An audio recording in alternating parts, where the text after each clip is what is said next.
Hi everybody. This is my second podcast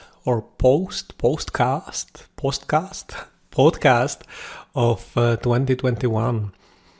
And today I would like to talk a little bit about downsizing my possessions.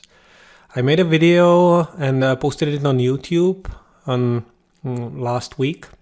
But today I'd like to expand a little bit on what was my experience with minimizing and what were the pitfalls I encountered and what are the takeaways that might actually serve you. I understand that each of you might perceive this topic differently to begin with. So for some of you, minimalism is a term you know. Maybe you already follow some people who are active regarding this topic. Maybe you don't even know what it is and you would need some definition. So I'm going to provide a basic one here, but mainly I'm really going to focus on my experience. So starting with what it is and what it's going to be for me during this post. Minimalism, for the sake of this talk, is a live approach that should lead you to approach your possessions mindfully and only keeping those that are serving your mission, that are helping you to achieve what is important for you, and getting rid of everything else that actually stands in the way and it's blurring your focus on what's important. Of course, there are people who can put it more succinctly, and many of them were my inspiration before I started my minimalist journey, if you will.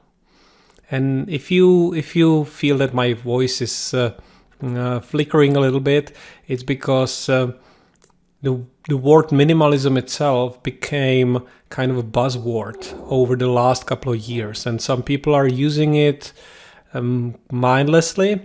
Some people are shying away from it. So I'm trying to be frugal with using this word. So if you don't like it, if it's trigger for you, you can think about downsizing your possessions. You can think about mindfulness regarding your possessions, but we're going to be talking about the same thing here. I started really considering what I own and how it's serving or not serving me in 2013, and it was the first time I actually worked with a personal coach. I had a couple of coaching sessions with a volunteer who was kind enough to offer this to people who were interested, and I tried it. And it was a lady who suggested in our, I think, second sitting that I should look into a book that was outlining this, and the book was having a pretty esoteric title. It was called Feng Shui and Cleaning, or something like that in my language. I'll find the description of the book and the title, and I'll put it in the comments on my website and on YouTube post if you're going to be watching it. But you can find it definitely under the title Feng Shui and Cleaning, or Feng Shui and Decluttering. And this little book opened up for me the possibility of perceiving the physical possessions as something that might actually make things more difficult rather than easier. It was new for me because I was brought up in 1980s in what used to be communist Czechoslovakia back then, and the culture of the country and the way I was brought up was very frugal. So you can look up on Wikipedia the term shortage economy. And if you have relatives in this region, then you may know what I mean. So we didn't starve in 1980s communist country. We had enough to eat, and we didn't have shortage of the basic goods. However, we had a shortage of things that were considered special or luxuries back then, that you wouldn't call a luxury, not a long stretch in a first world country. To give you one example, just for many of them, Post-it notes. There was no such thing as Post-it notes available on the market, or stickers in general, like white stickers to use as labels for jars or folders or anything. These were not available. You had to use glue and a piece of paper, and you literally had to glue stuff. So if I got my hands on self-adhesive stickers, these were treasured possessions, and I was very Scroogey when using them. And this goes for a lot of daily items, you would say today. So I was hoarding, and I'm talking about the 2013 now. In 2013, I was still hoarding some things that you would not consider worth keeping.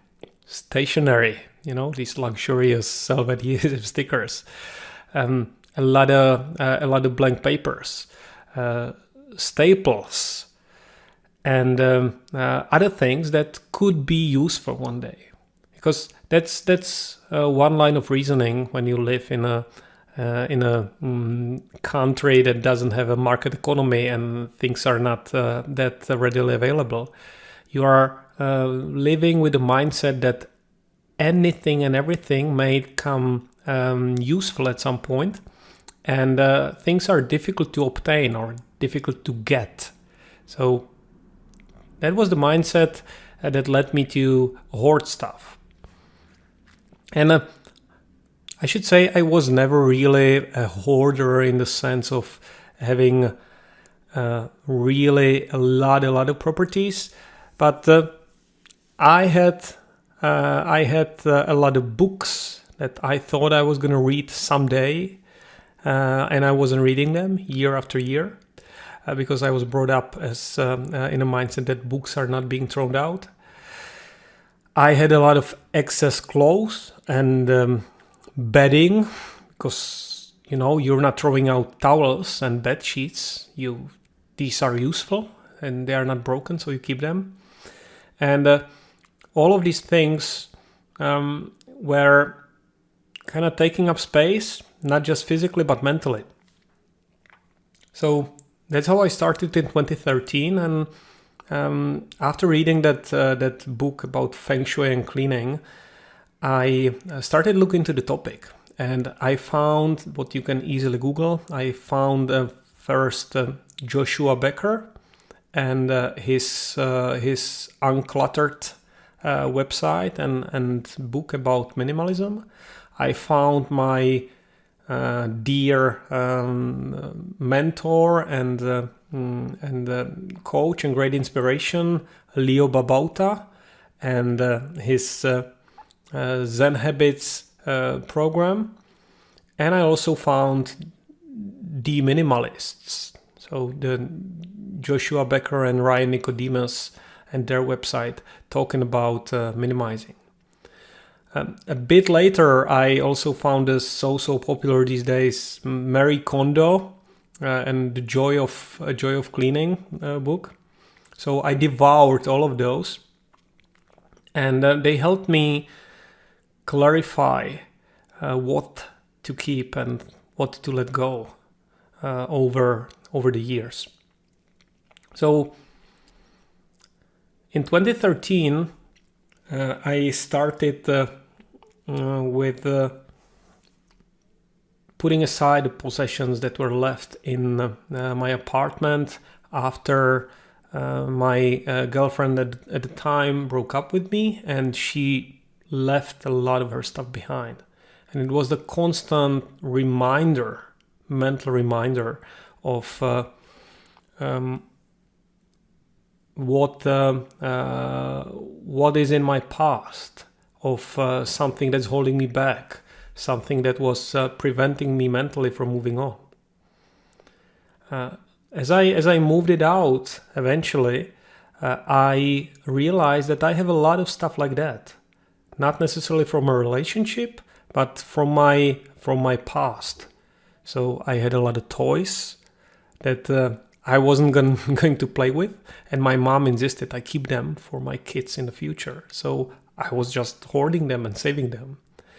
I had a lot of books, including child books or the books related to topics I was not interested in anymore, but I was keeping them because you don't throw books. That's how I was brought up in my family, and maybe in my country in general. You don't throw out books. Books are sacred, and you're a bad person. You're a barbarian if you throw out books. And I little by little started to let these things go.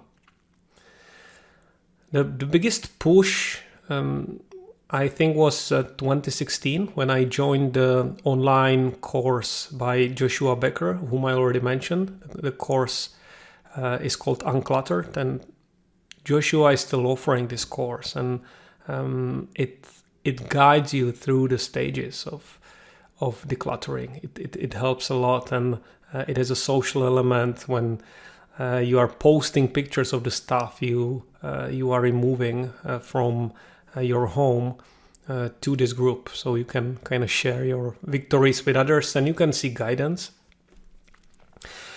And since then, I encountered some new challenges in this area, but that's for the future. So for today, I really want to just sum up a few tips that I mentioned in the video that I published last week. And what I'm suggesting there are actually five steps. And these steps are the following ones. So I'm saying, number one, start with categories that are not emotionally charged for you. Number two, celebrate your small wins. Number three, work your way up to difficult stuff. Number four, accept resistance as part of the process. And finally, number five, have fun along the way. So I'm gonna give you just one example per category. So the first point, the first advice: start with the categories that are not emotionally charged. That relates to the fact that we are different people. We have different preferences, different hobbies, and the most difficult stuff to declutter is the stuff that brings up emotions for you.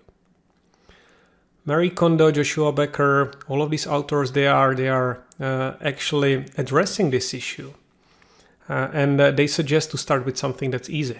So, starting with the interior of your car, there are probably old pieces of chewing gum or parking ticket stubs or something you are not emotionally attached to. That's what Joshua suggests. Marie Kondo suggests to start with cutlery and kitchenware, because that usually doesn't bring emotional attachment. That's all true, but if you are a passionate cook, maybe kitchenware is difficult for you, and pots and pans are something special that you want to keep and hold on to. So I would suggest you start with the category that is least emotional for you individually. If you're not into cooking, then kitchenware is probably a good way to start. For me, the least emotionally charged possessions are, bedding, bed sheets, extra towels, stuff like that.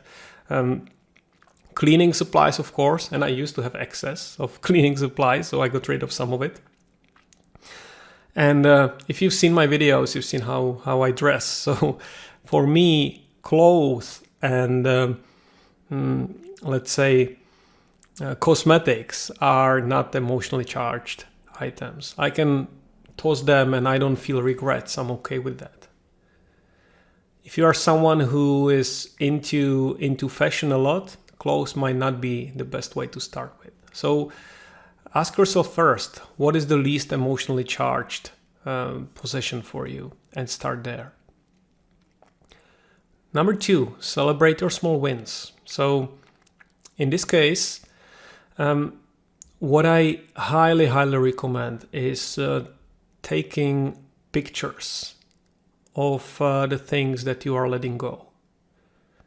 By taking the picture and looking at it later on, you can actually see the amount of possessions that you downsized, that you got rid of. It's so easy to forget after getting rid of stuff that it was even there. You feel great when it's gone. You feel great at the moment. That the week later it becomes the new standard. That the pile of stuff is not there. So I actually suggest you take a picture of the room, of the space, before and after. Take a picture of the heaps of things that you are decluttering. And celebrate every item that goes out. And look back. Because most of the items that you got rid of are not going to be missed by you. You will not even remember you had them. So just looking back at how it was before and after can feel rewarding. So reward yourself by this at least. Number 3, work your way to the more difficult stuff. And here you want to consider what is a little bit more emotionally charged for you. And once you tackle the easy parts, you can summon the courage and go to these categories. For me, something in the middle would be electronics. It would be sport supplies, sport equipment. And I can work with that with a moderate sense of challenge. The hardest thing for me, and I'm still in this phase of the process now, years later, are surprisingly maybe papers. Old papers, especially hard copies of articles that I printed years ago, and I highlighted them, so they are dear to me. I still wanna. I made a commitment. I made a promise to myself. I'm going to read them. So by tossing them, I feel that I'm betraying my former self and not doing my homework that I assigned to myself. These are hard. For some of you, it would be totally different. So think about it. What is hardest for you to let go? And leave this till the very end. Rest assured that even if you do it this way, even if you approach it progressively through the stages, there's gonna be resistance in a way. And that's the point number 4. Accept the resistance. Don't expect it to go away or disappear. And especially don't expect it to disappear quickly. I think the lesson I learned fairly late in the process was that the resistance is always going to be there. You're going to be able to tackle bigger challenges as you grow, as you practice. But bigger challenge means bigger resistance. So you will be able to handle more resistance as you grow as a person. But don't expect that everything is going to be effortless. There is no happily ever after. There is always more work to do. But it's okay. Because what you want to do, and that's the point number 5, and it's a closing comment of this call or of this podcast, is you want to have fun along the way. Just the process of putting your mind into it, thinking through what is serving and what is not, can be fun exercise in decision making. And if you celebrate your small wins, if you are starting with the items that are on the right level of difficulty for you, it is actually fun, not just looking back, but in the process of doing it. So remember, having fun in the process as you go. That's what life is about. Because at the end of the day, whatever you do, however you tackle it, life is a journey that is going to end the same way for all of us. Well, thank you. That's all I have for today. And stay tuned for my next video that's coming up on Wednesday. And I'm going to tackle the measuring mechanism, or if you want, accountability mechanisms. How do I make sure that I'm actually doing the work? And how do I track what was being done? Thanks again. Have a lovely day.